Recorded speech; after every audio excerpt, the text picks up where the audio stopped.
Hi, my name is Jun Wei, and today I'm going to talk about how video games affect teenagers.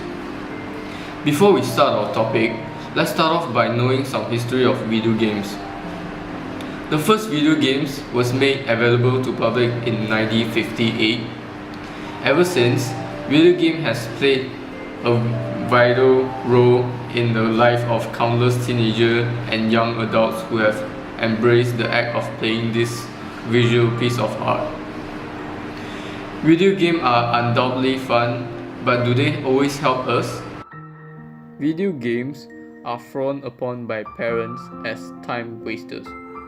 And worse, some education experts think that video games corrupt the brain. Playing violent video games are easily blamed by the media and some experts as the reason why some young people become violent or commit extreme antisocial behavior. But many scientists and psychologists find that video games can actually have many benefits. The main one is making kids smart. Video games may actually teach kids high-level thinking skills that they will need in the future. The player learns to manage resources that are limited and decide the best use of resources. The same way as in real life, the skill is honed in strategy games such as SimCity, Age of Empires, and Railroad Tycoon. Notably, the American Planning Association, the Trade Association of Urban Planners, and Maxis, the game creator, have claimed that SimCity has inspired a lot of its players to take a career in urban planning and architecture. When a child plays a game such as The Incredible Machine, Angry Birds, or Cut the Rope, kids train their brain to come up with creative ways to solve puzzles and other problems in short bursts. Sometimes the player does this almost every second of the game, giving the brain a real workout. According to researchers at the University of Rochester, led by Daphne Bevelier, a cognitive scientist, games simulating stressful events such as those found in battle or action games could be a training tool for real-world situations. The study suggests that playing action video games prime the brain to make quick decisions. Video games can be used to train soldiers and surgeons according to the studies. Importantly, decisions made by action-packed video games players are not less accurate.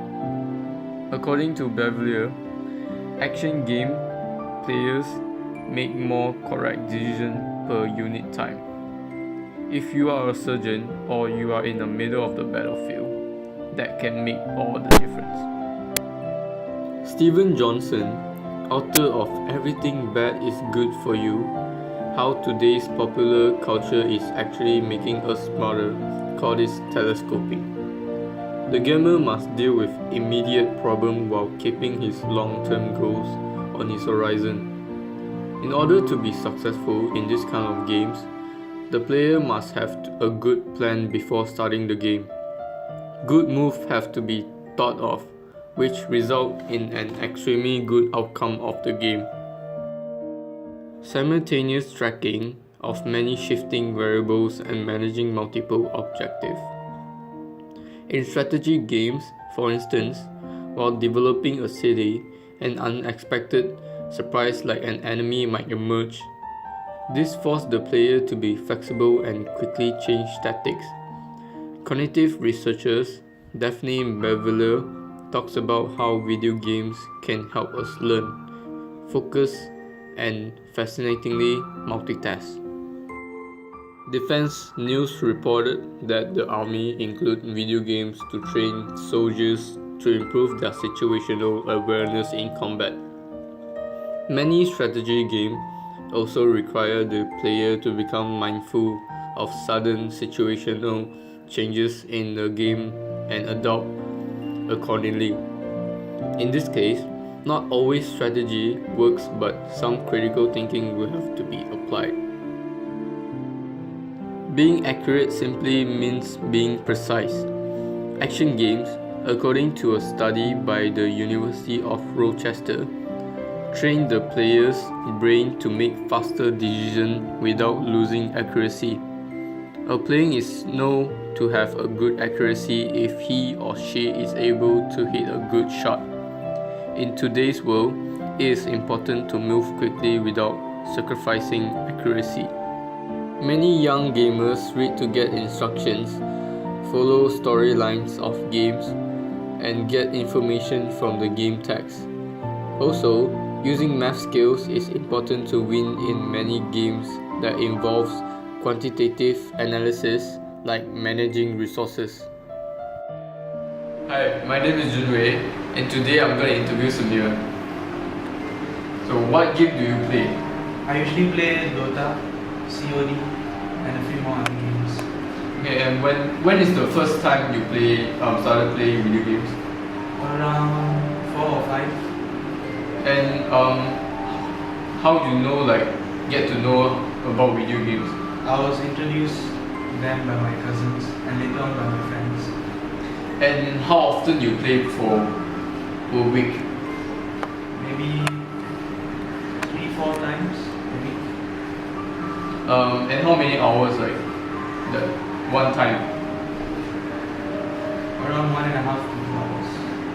Okay, so if you play video games, do you take it really serious? Well, not really. I don't really take it that seriously. And do you think you get addicted sometime on video games?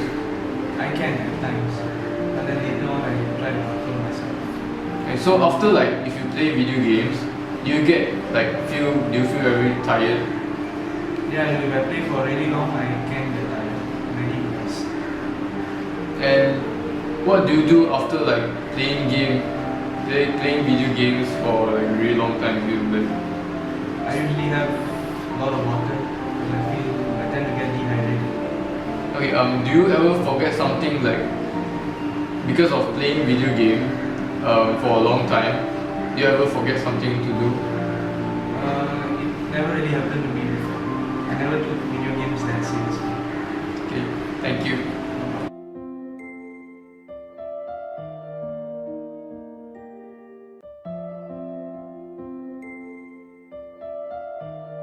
If Ayan talking about video games.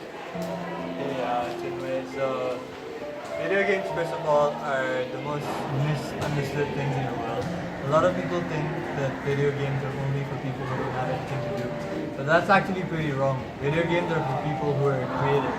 In video games, in many ways, they make you creative and they give you this new set of skills that you can't really get otherwise. I'll explain how you get those skills. So people say that, if you play video games, you get addicted. It's useless playing video games and you don't get anything out of it. But what about those reflexes? If you're playing a first-person shooter game, you're in the army, you have that sensation that someone's gonna try to shoot you in a second, and you have only half a second to think, and then you can either shoot him or dodge. That decision making, that preciseness, it actually gives you a lot of skills. Not only that, say you're stressed about something, you're stressed about work, or you're getting bullied in school, I don't know what. You come back home and instead of beating up your sibling or instead of just punching every other thing in your room, all you can do is just get a joystick or a keyboard and get down to game and vent your frustration on that instead of crying or the things that I just mentioned. So I think video games are very, very misunderstood, and I think people should really acknowledge how good they are and how much they can actually teach us, and they can really, really transform us in many ways, I think. Because I used to be a person who didn't really like games, but when I got introduced to the first one, it actually really helped me. It helped my reflexes, it helped my decision-making skills, analytical skills, helped my eyesight. I mean, a lot of people say that it's not good for your eyesight, but it is actually pretty good, because when you focus your sight on one thing, it actually helps you, focus on other things as well. So video games are actually pretty good.